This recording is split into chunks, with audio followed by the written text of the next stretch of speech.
This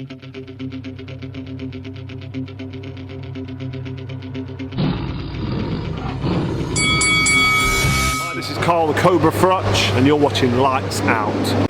This is Faisal for Lights Out, proudly sponsored by Spartans Law. We're here at the M&S Bank Arena in Liverpool. Delighted to be joined by undefeated light-heavyweight prospect Billy Deniz. Billy, first of all, thank you very much for taking your time out to speak to me. How are you doing, mate? Very good, thank you, and also thank you to you for taking the time out to speak to me. My pleasure, mate. 9-0, light-heavyweight in a great division. Exciting future ahead.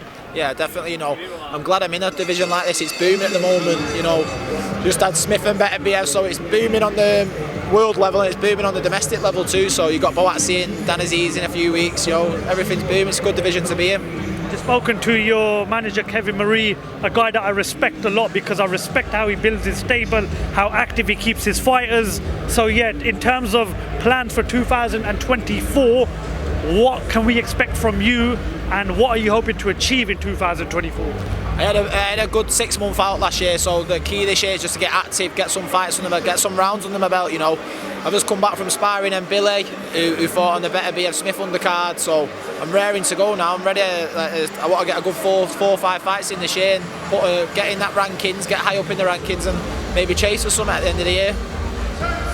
It's a great division to be a part of. As you mentioned, we saw Smith Beterbiev last weekend. We've got Boatsy Aziz in a couple of weeks' time. We may even have a fight between Callum Smith and Anthony Yard. There's so many great fights to make in this division right now. And, there's great fighters in there. But at what point are you ready to step up to that level with those names I've just mentioned?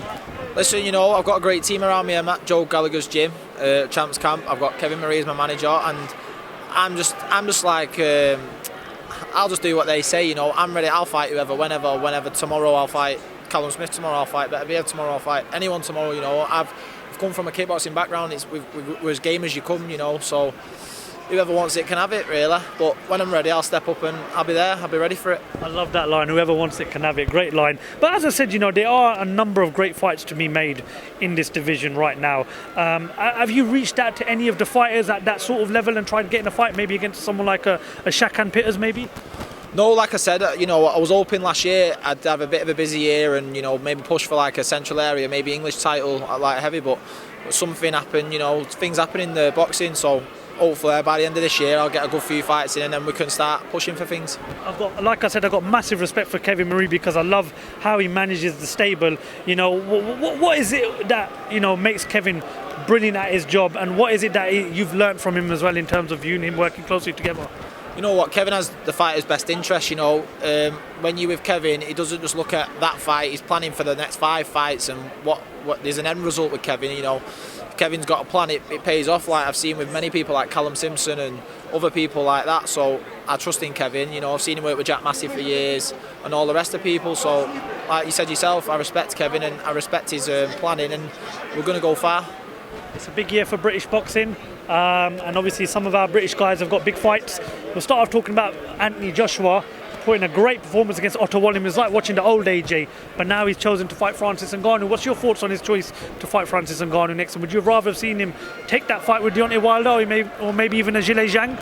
Yeah, definitely, it's just one of them things. I think because Fury's fought him, he maybe wants to get in Fury's head a bit, like if he destroys Ngannou, then it looks a bit bad on Tyson because he struggled against him, but maybe that's just a bit of a mind-playing game for AJ because, Fury's very much mind games and likes to get in your head before the fight and wind you up and this and that. So maybe AJ's just trying to give him a bit of taste of his own medicine. As I've been asking everybody, this time next month we're going to have an undisputed heavyweight champion of the world. Tyson Fury, who as you just mentioned, takes on Oleksandr Usyk. So yeah, Billy, who's going to leave Saudi Arabia as the king of the heavyweight division? Who's going to be our first undisputed king since 1999? You know what? It is tough, because Usyk being a really smaller person compared to Fury, but his skill base and his thinking and stuff like that I don't think Tyson's fought anyone like him and I don't think Usyk's fought anyone like Tyson, so it's a very big clash of styles. Me personally, I do think Usyk might nick it just of how Tyson Fury looks against Ngannou, and he struggled a lot, but like I said, styles make fights, they're two totally different people, two totally different sizes, but I think Usyk nicks it. Billy, before I let you go, this is your chance to shout out your sponsors and where can the viewers find you on social media, mate? Yeah, Instagram, Billy.Deniz with a Z.